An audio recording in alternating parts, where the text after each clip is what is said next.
प्रशांत कोरटकरची कळंबा कारागृहामध्ये रवानगी झालेली आहे आणि त्याच्या जामीन अर्जावर 1 एप्रिलला सुनावणी होणार आहे।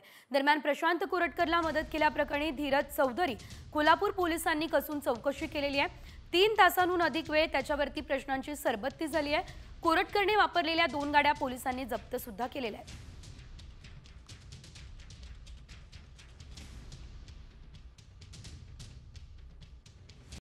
कॉमस्कोर नुसार आता isakal.com आहे देशातील नंबर 1 ची मराठी न्यूज वेबसाईट। प्रत्येक अपडेटसाठी isakal.com ला प्रशांत कोरटकरची कळंबा कारागृहामध्ये रवानगी झालेली आहे आणि त्याच्या जामीन अर्जावर 1 एप्रिलला सुनावणी होणार आहे। दरम्यान प्रशांत कोरटकरला मदत केल्याप्रकरणी धीरज चौधरी कोल्हापूर पोलिसांनी कसून चौकशी केलेली आहे। 3 तासांहून अधिक वेळ त्याच्यावरती प्रश्नांची सरबत्ती झाली आहे। कोरटकरने वापरलेल्या 2 गाड्या पोलिसांनी जप्त सुद्धा केलेल्या आहेत।